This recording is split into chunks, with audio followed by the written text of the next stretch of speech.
as we got a very unfortunate news of demise of a very reputed and legendary international umpire and a former Yorkshire cricketer Dickie Bird. So उस पे आपका क्या कहना है? कोई memories of watching him, interacting with him, कुछ भी बताइएगा. जब हम पहले खेलते थे तो उन्हीं को अंपायरिंग करते हुए देखते थे बड़े बड़े मैचेस में, टेस्ट मैचेस में। और मेरे को याद आता है कि एक बार शारजाह थे वो, और वो इंसिडेंट ध्यान है कि शायद उनको बहुत गर्मी लगी और मैच के बीच में बाहर आ गए थे। और उनके बहुत सारे स्टाइल थे। एक तो वो बहुत रेपुटेड अंपायर थे अमंग ऑल द प्लेयर्स। उनको प्लेयर बहुत रेस्पेक्ट करते थे, और उनका ऐसे बार बार बाह चढ़ाना मेरे को ध्यान है अभी भी।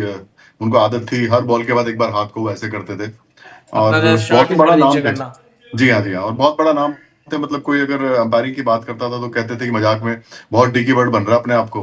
मतलब Dickie Bird was a brand actually.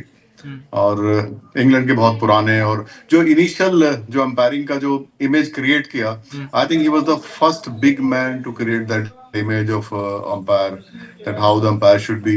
क्योंकि जो रिस्पेक्ट उनकी मैंने प्लेयर्स के बीच देखी, जो जो टीवी पे तब देखते थे और जो बाद में फिर सीनियर अंपायर लोग बताते थे, तो Dickie Bird was a brand in umpiring those days.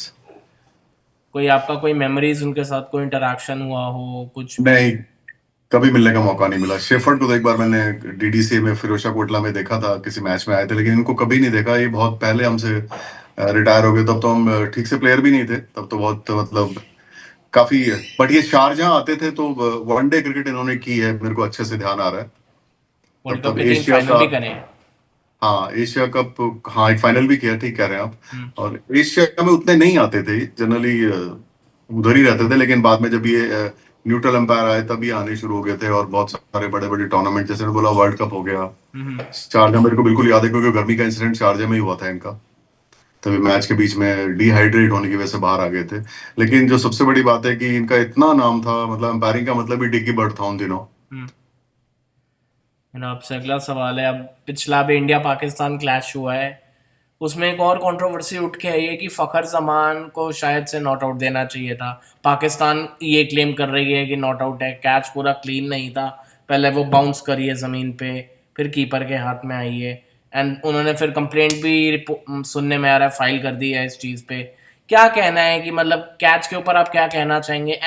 और देखिए, कैच का एक प्रोटोकॉल है आजकल। सॉफ्ट सिग्नल तो बंद हो गया है। अब अंपायर अंदर से तो ऑन फील्ड कुछ आपको इनिशियल वो देते नहीं इनपुट।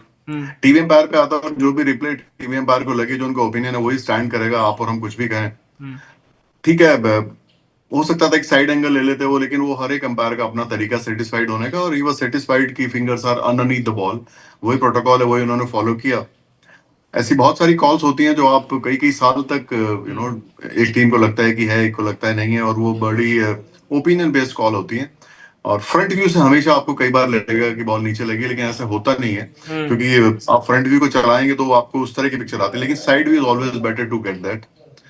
तो टीवी एम्पायर को आप चैलेंज नहीं कर सकते। ऐसी बहुत सारी कॉल्स होती हैं जो अभी नहीं, कई बार ऐसे हुआ है कि बहुत सारी टाइट नो बॉल्स होती हैं कई बार। कुछ को लगता है, कुछ को लगता नहीं है, तो ये हमेशा ओपिनियन बेस्ड रहता है। लेकिन ऐसा एविडेंस क्लियर नहीं था कि बॉल का टप्पा पड़ गया। ये भी मैं आपको बता दूं, उस कैच को तो मैंने भी देखा जो संजू ने पकड़ा था।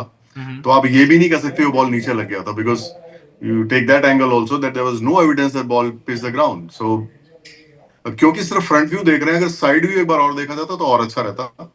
But umpire the man on the seat that day, वो 50-50 जैसा लग सकता है किसी टीम को, लेकिन एक बार देखने से मुझे भी आउट ही लगा।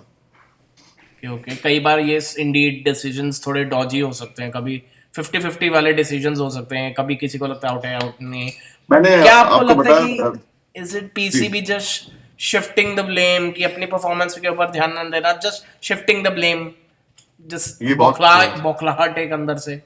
ये बहुत पुराना रिवाज है क्रिकेट में। बहुत सारी टीम्स कई बार ऐसे करती हैं। मैं किसी पर्टिकुलर टीम के लिए नहीं कह रहा कि टीम हारेगी 100 रन से और बोलेगी अंपायर ने गलत वाइड दे दी। ये चलता रहता है क्रिकेट में। और देखिए, ऐसी कैच ही नहीं, ऐसी बहुत सारी करेंगे। अगर आपको देखो, टच टच एंड वो बाउंड्री कई बार होती है।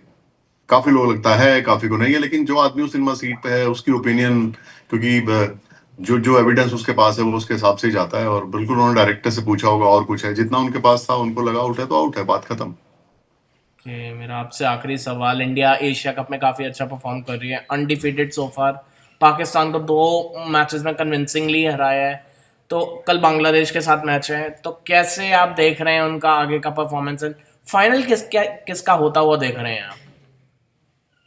मैंने ऐसे ही प्रेडिक्ट किया था बाई चांस, मुझे लगता है जैसे इंडिया श्रीलंका खेल रहे हैं फाइनल में, क्योंकि इंडिया जिस तरह खेल रही है बहुत गैप आ गया है इंडिया में और बाकी टीम्स में। बट T20 हमेशा एक ऐसा खेल है कि ज्यादा प्रेडिक्ट ना करें तो अच्छा है, क्योंकि कई बार 2-3 प्लेयर भी मैच चेंज कर देते हैं और एक दो कैच या रन आउट ऐसा कुछ हो जाए। मैं क्योंकि T20 में बहुत सारे प्लेयरों की जरूरत नहीं पड़ती, कई बार आपको कई बार इंडिविजुअल परफॉर्मेंसेस गेम का रुख चेंज कर देती हैं, लेकिन ओवरऑल आप देखें तो इंडिया काफी आगे नजर आती है बाकी टीमों से। और मुझे लगता है शायद श्रीलंका भी आज मतलब मुझे ऐसा लगता है कि श्रीलंका इंडिया फाइनल खेले, लेकिन ये सब प्रिडिक्शंस हैं, इन पे T20 में प्रेडिक्ट करना है बहुत रिस्की काम है।